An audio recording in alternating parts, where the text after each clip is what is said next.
पाकिस्तान मुकाबला जीत गया। बहुत शानदार मैच हुआ। मैंने अपनी आंखों से देखा। मैं नेशनल स्टेडियम कराची में मौजूद था। दो चार बातें इस मैच के हवाले से करूंगा। एक तो ये मैच अलार्मिंग साइन है for the teams playing in the champions trophy. ये बहुत ज़बरदस्त किस्म की इंडिकेशन मिली है तमाम उन टीम्स को जो चैंपियंस ट्रॉफी खेलेंगी, क्योंकि यही बात जो साउथ अफ्रीका के कोच आए थे प्रेस कॉन्फ्रेंस में, उन्होंने कहा कि भाई पिच बहुत ज़्यादा प्लेसिड थी, पिच बहुत ज़्यादा बैटिंग फ्रेंडली थी और conditions were in favour of the batters too much. उन्होंने कहा कि बॉलर्स ने भी और पाकिस्तानी बॉलर्स ने भी कोशिश बहुत की, लेकिन उनके बॉलर्स के हवाले से उन्होंने कहा कि हमारे बॉलर्स ने शायद विकेट टू विकेट बॉल नहीं किया, स्टम्प टू स्टम्प बॉल करना जहाँ ज़रूरी था। क्योंकि शुरू में चंद ओवर्स के बाद, नए गेंद जब तक नया था, चंद ओवर्स के बाद batting was look so easy. क्योंकि हमने देखा कि जिस तरह से साउथ अफ्रीका के बैटर्स खेल रहे थे, जिस तरह से पाकिस्तान के बॉलर्स कोशिश कर रहे थे, लेकिन कुछ भी उनके हक में नहीं जा रहा था। लेकिन एक टर्निंग पॉइंट साबित हुआ, वो आगा सलमान ने जो कैच लिया था, शायद ब्रिट्सके का कैच कैच लिया था उन्होंने। क्या शानदार डाइविंग कैच था। उससे मैं उस वक्त भी हम प्रेस बॉक्स में बात कर रहे थे, तो मैं ये कहा कि यार ये मूड लिफ्टर हो सकता है। And that was indeed a mood lifter. पूरी टीम आ गई थी उनके इर्द गिर्द। और उसके बाद फिर 352 रन बन गए। उसने पाकिस्तान के बॉलर्स क्या करते। एक तो कंडीशंस कैसे पाकिस्तान के हक में नहीं थी या फील्डिंग साइड के हक में नहीं थी। एक तो विकेट प्लेसेड, और दूसरा जो आउटफील्ड थी दैट वाज लाइटनिंग क्विक, कि टाइम करें आप गैप में और चौका। बहुत शानदार आउटफील्ड है, ज़बरदस्त स्टेडियम जो बना है, बिल्कुल नया बना है ना ये ग्राउंड भी, ऑलमोस्ट रीलेड। और पिचेस तो सारी पिचेस ही नई हैं। और ये नेशनल स्टेडियम जब से ये रेनोवेट हुआ है उसके बाद ये पहला मुकाबला था। तो बहुत अच्छा मुकाबला किया पाकिस्तान ने, शानदार मुकाबला यकीनन किया। रिकॉर्ड चेस था शानदार। 2 सेंचुरी बनी, रिजवान ने बनाई सेंचुरी, आगा सलमान ने सेंचुरी बनाई। आगा सलमान की सेंचुरी इस हवाले से ज़्यादा मोतबर मैं समझता हूँ क्योंकि वो नॉट आउट रहे, और that was a chances inning by both Rizwan and Agha Salman. Rizwan शुरू में मुझे डर लगा, रिजवान जब क्रैम्प पड़ गया था रिजवान को और वो थोड़ा सा अनईजी फील किया उन्होंने, मैंने कहा ले भाई ये बच्चा फिर गया। लेकिन बहुत हिम्मत की रिजवान ने।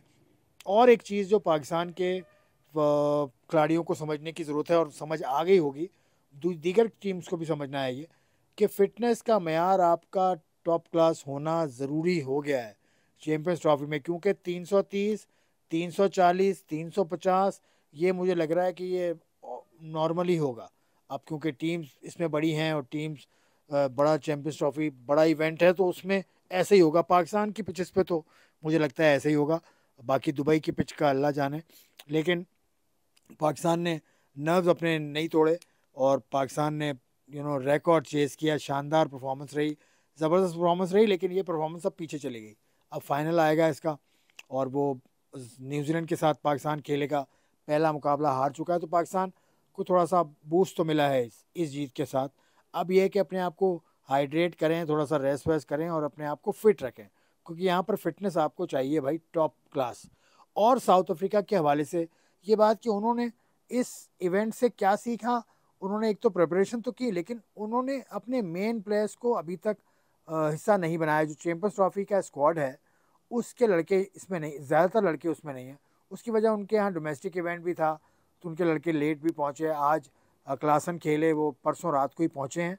तो ये उन्होंने प्रिपरेशन तो की, लेकिन उन्होंने सही मानों में चैंपियंस ट्रॉफी की तैयारी वो मुझे नहीं लगता कर पाए। लेकिन अपने लड़कों को उन्होंने एक्सपीरियंस दे दिया, फ्यूचर को उन्होंने देख लिया। तो ये सूरत हाल है। और उसके अलावा अब यह है कि चैंपियंस ट्रॉफी के अंदर देखें, पाकिस्तान ने तब्दीली तो नहीं की अपनी स्क्वाड में, और पाकिस्तान खासा ज़्यादा पुरुमीद है। और तब्दीली की अब ये पिचेस पर देख कर, कंडीशंस को देख के ज़रूरत भी नहीं थी। पाकिस्तान के बॉलर्स जो भी हैं, वो बॉलर्स का तो ये नाइटमेयर साबित होगी चैंपियंस ट्रॉफी, मुझे ऐसा लगता है। क्योंकि जो भी बॉलर्स हैं, उन दोनों टीम्स के बॉलर्स आज हमने देखा उनकी पिटाई हुई है। अब थोड़ा सा डिसिप्लिन बॉलिंग की ज़रूरत है, थोड़ा नहीं बल्कि बहुत ज़्यादा डिसिप्लिन बॉलिंग की ज़रूरत है। और साथ साथ आपको यू नो बड़ी ही एहतियात के साथ फील्डिंग करनी है, क्योंकि आउटफील्ड मैंने कहा ना जिस तरह से लाइटनिंग क्विक। और भाई बाबर आजम साहब, जिस तरह से आपने आगाज़ किया था, 2 चौके पहले ओवर में लगा दिए थे, मुझे तो ऐसा लग रहा था कि बाबर की सेंचुरी आज तो हुई आखिरी सेंचुरी उन्होंने 2000 आखिरी एशिया कप में की थी नेपाल के खिलाफ। उसके बाद मुझे लग रहा था सेंचुरी आज हुई, लेकिन वो बस एक बॉल को वो नहीं खेल सके, क्रॉस खेले और पैड पर खा गए। वो ऐसा बहुत दफ़ा आउट होते हैं, विकेट के सामने आ जाते हैं और फिर वो आउट हो जाते हैं। खैर मैं टेक्निकल बात क्या करूं, Babar Azam has only himself to blame. बस ये बात है, अब वो अपने आप को जिस तरह से वापस ला सकते हैं वो करें। और उसके बाद अल्लाह अल्लाह खैर सल्ला। बाकी आगा सलमान शानदार, रिजवान की शानदार, और पूरी टीम एफर्ट और टीम इंतज़ामिया को बहुत बहुत मुबारक हो। लेकिन ये जीत अभी यहीं तक है, इसके बाद अब फाइनल खेलना है।